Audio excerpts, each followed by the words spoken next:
participação é hoje quase um lugar comum. Em projetos, avaliações de impacto social e ambiental e na formulação de políticas públicas, falar em envolvimento da sociedade é praticamente obrigatório. Entre o discurso e a prática, entretanto, há uma grande distância, e a implementação de formas participativas de democracia ainda esbarra em muitos obstáculos.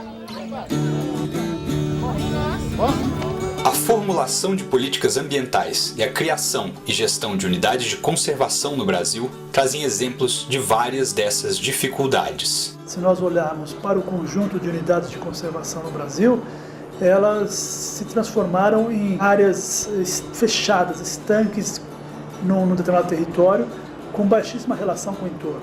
Então, sempre que você tem uma área de conservação sem relação, sem o envolvimento das populações do entorno, via de regra, há uma resistência a esta unidade de conservação. De alguns anos para cá, a implementação dos conselhos gestores das unidades de conservação vem mostrando ser possível superar conflitos através do diálogo e construir uma relação positiva de ganhos para as comunidades e para o meio ambiente entre populações e áreas protegidas.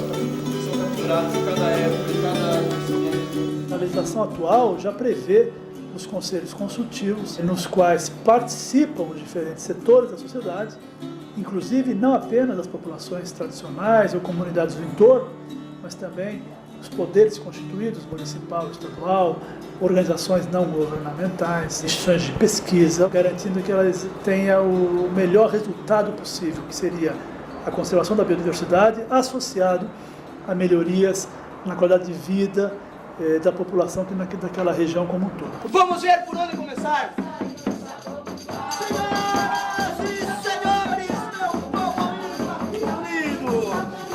Estamos nós, os fâmulos de Bonifrates, para lhes apresentar com toda a balbúrdia, galhardia, o alto de Guaraqueçaba.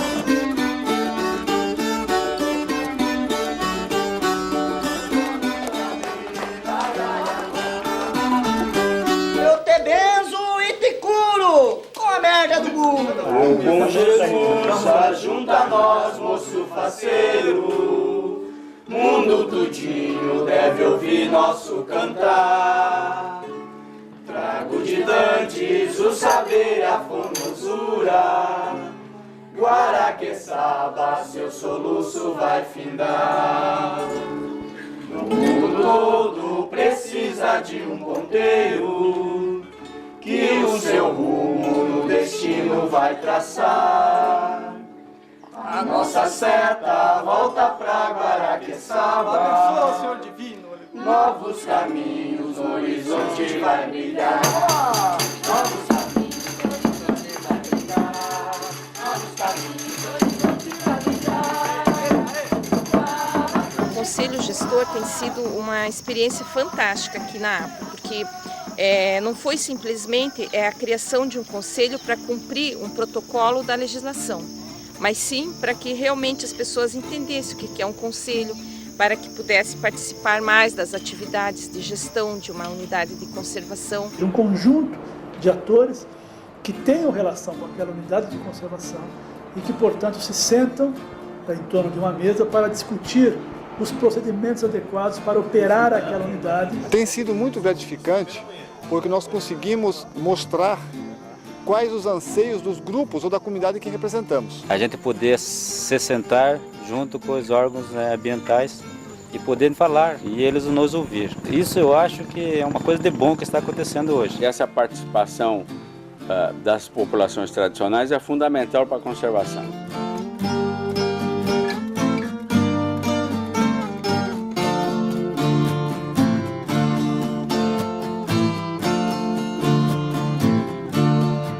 Eu sou a Guadalupe, estou responsável pelo núcleo de unidades de conservação em Curitiba. Sou Hilton, moro em Batuba, sou conselheiro da APA e represento a bacia de Guaraqueçaba. Sou agente também local e representando pescadores também de Guaraqueçaba. João Amadeu, sou conselheiro da APA, represento a RPPN do Cibuí. Sou Vanicélia, sou de Guaraqueçaba, sou agente local de lá. Meu nome é Paulo Bonfim, sou agropecuarista. Eu sou o Cécio, estou desde junho como responsável da APA de Guaraqueçaba e presidente do conselho. Sou biólogo e trabalho aqui no IBAMA. Com 291 mil hectares, a área de proteção ambiental de Guaraqueçaba, no litoral norte do Paraná, protege ecossistemas costeiros e um dos maiores remanescentes de floresta atlântica no sul do Brasil. A experiência da gestão participativa nesta unidade de conservação é hoje uma referência nacional. Aos poucos, a possibilidade do diálogo e a convergência dos conhecimentos tradicional e científico vem mudando a relação entre as populações, os órgãos ambientais e esta importante área protegida. Bom, a APA foi criada em 85, 3 anos após a criação da Estação Ecológica de Guaraqueçaba. E em 90 se criou, dentro da APA, o Parque Nacional do Superagui. A APA ficou funcionando como unidade de conservação de proteção de uso sustentável, envolvendo 2 unidades de proteção integral. Além de proteger o entorno da estação ecológica, ela foi criada com o objetivo de proteger um dos maiores remanescentes de área contínua de Mata Atlântica. A importância da APA é porque ela tem uma vegetação, Mata Atlântica, bastante extensa. Então ela é contínua e também se junta com a floresta atlântica do estado de São Paulo. Então uma faixa como essa, contínua, é rara no país. Então dá condições para que espécies de grande porte sobrevivam aqui. Estamos falando praticamente da última área de floresta atlântica no sul do Brasil, com essa extensão.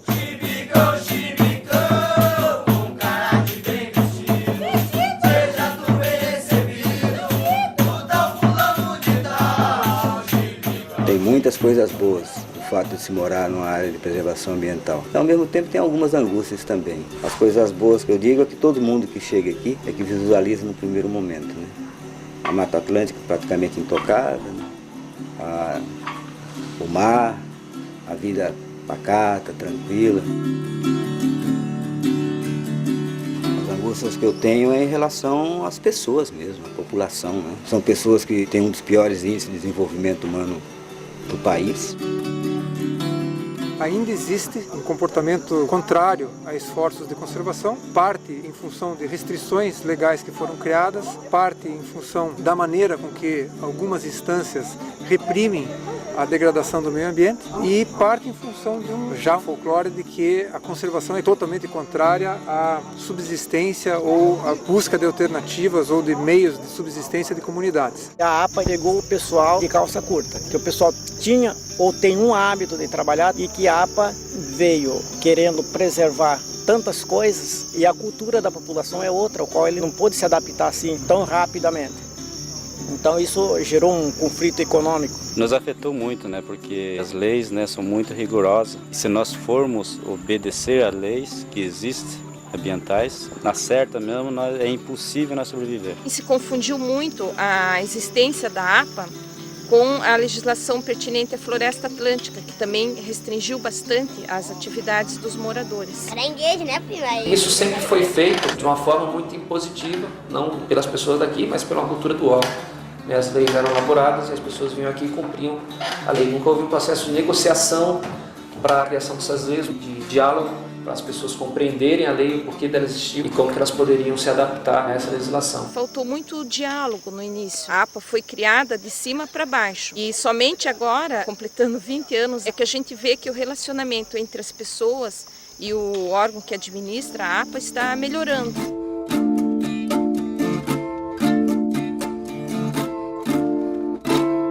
Essa proposta da gestão participativa acaba trazendo para dentro da instituição, né, no caso do IBAMA, uma nova diretriz de trabalho. Não é mais apenas um órgão definindo sobre a gestão de conservação. Você tem que aprender a lidar com essa diversidade de conceitos, de opiniões, de ideias sobre a gestão de uma área que até então se entendia que era só a responsabilidade do IBAMA. O Conselho é uma grata surpresa, é um esforço muito grande. É um conselho com mais de 30 membros, que na primeira reunião não conseguiam nem sentar na mesma sala confortavelmente. Havia um desconforto muito grande com a presença de agentes, representantes de diferentes áreas. E hoje esse conselho, depois de 2 anos e pouco, tem trabalhado seriamente na busca, principalmente das agendas comuns, está evoluindo rapidamente e vai trazer frutos importantes para a APA.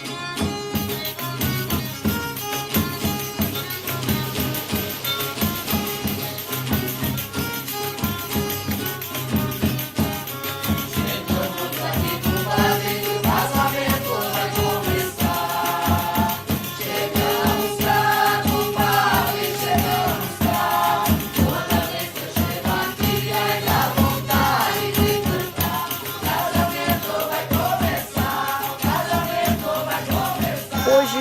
um pouco melhor. Existe forma de diálogo, de conversa, como a questão hoje é através de um conselho. É um fórum de debate onde o indivíduo tem voz, ele tem um representante da comunidade que ele pode chegar e expressar as suas satisfações, as suas insatisfações, as suas necessidades, as suas carências, abertamente, onde está todas as instituições ali ao redor ouvindo. O Conselho tem uma portaria de abril de 2002 e ele começou a atuar de maneira ordinária, né, com reuniões ordinárias e extraordinárias, de maneira mais formal a partir de agosto de 2003. Quem poderia, como formaria isso? Nós observamos que aqui tem uma condição muito peculiar, que a população aqui se distribuiu ao longo dos principais rios. Primeiramente, então, nós vimos que nós poderíamos distribuir essas comunidades por bacias hidrográficas. O Conselho Gestor da APA de Guaraqueçaba foi criado em 2002, através de portaria da presidência do IBAMA. Inicialmente, era composto por 32 membros e hoje funciona com 36 representantes de instituições governamentais federais, estaduais e municipais, instituições da sociedade, incluindo ONGs ambientalistas e universidades, bem como, fundamental, 1/3 de representantes das comunidades residentes no interior da APA. Em conjunto aí com todas as instituições ao qual o IBAMA tinha escolhido para fazer um treinamento de como fazer o processo de participação. Eram cerca de 32 pessoas e se iniciou um processo a partir do final de 2002 de capacitação dessas lideranças para a gestão participativa. Foram cerca de 10 meses entre oficinas de mediação de conflito, de gestão participativa, de discussão de temas mais conceituais, né, referentes à APA, como a própria existência da APA, o que é uma APA, o que é um SNUC, quais são as categorias de unidade de conservação, o que é um conselho. Teve também uma oportunidade para esse grupo poder ser trabalhado pelo menos um pouco, antes de começar o trabalho da organização do Conselho Gestor propriamente dito. Foi uma diferenciação enorme, porque houve tempo suficiente para permitir, primeiro, a comunidade refletir sobre a sua identidade, restabelecer a sua identidade. Eles começaram a se sentirem prestigiados e, a partir desse elemento, poder também extravasar todas as críticas que eles tinham, que estavam engasgadas dentro deles. Foi um processo que garantiu, né, uma boa mediação, um bom processo de relação, de envolvimento institucional, de mobilização de comunidades locais, de lideranças locais. Foi isso que garantiu que nesses 2 anos, desde então, né, até hoje, a gente tivesse um conselho amadurecido, consistente e bastante embasado na sua proposta de trabalho.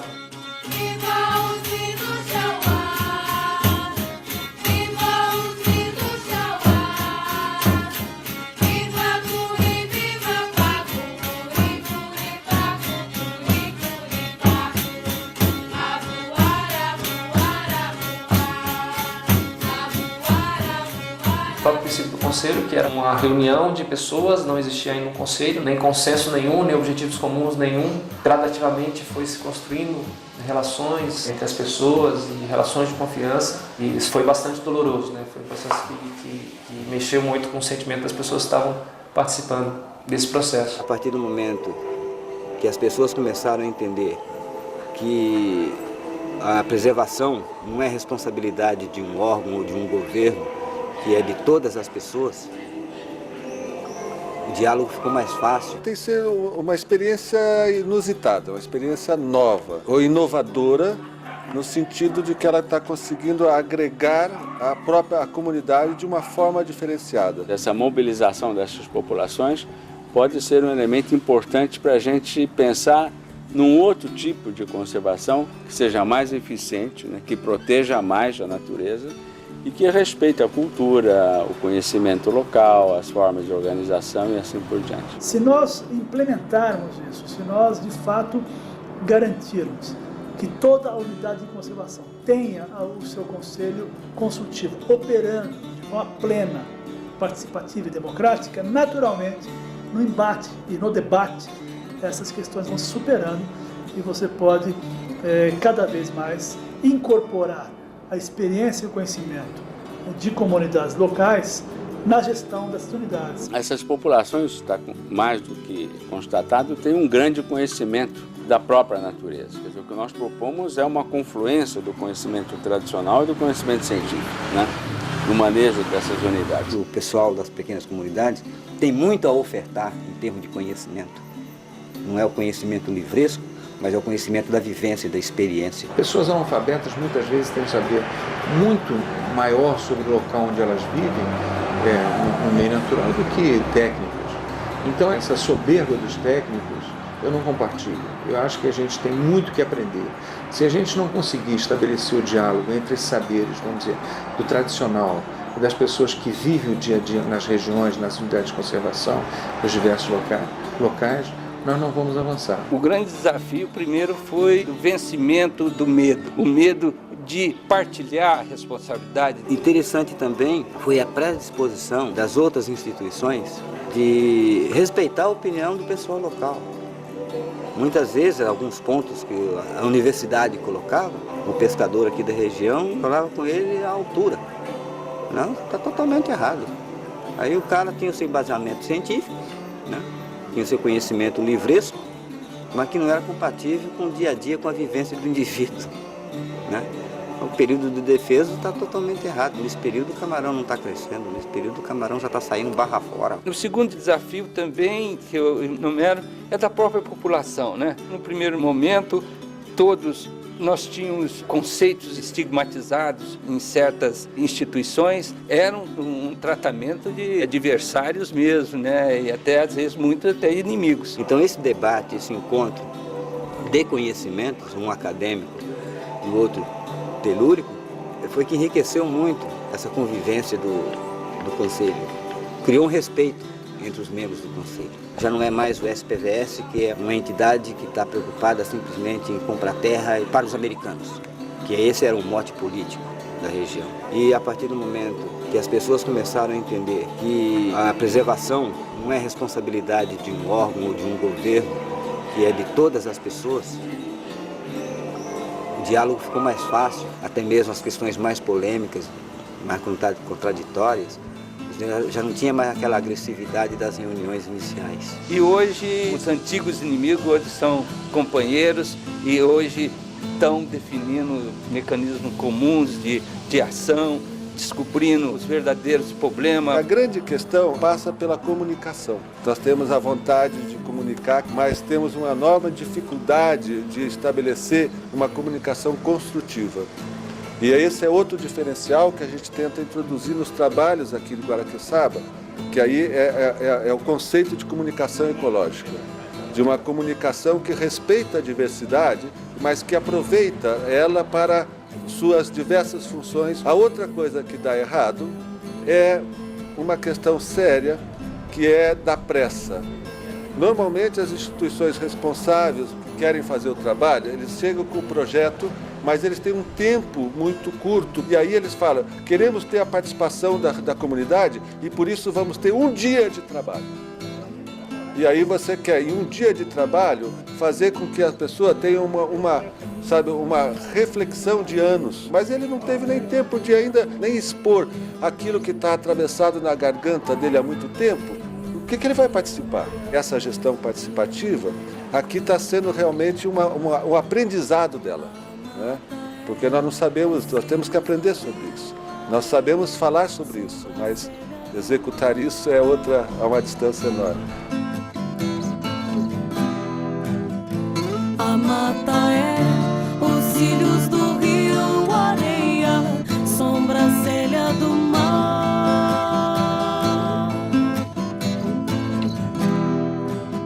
Tromba d'água, maré cheia, são as lágrimas que transportam, não me deixam represar, não me cabe represar.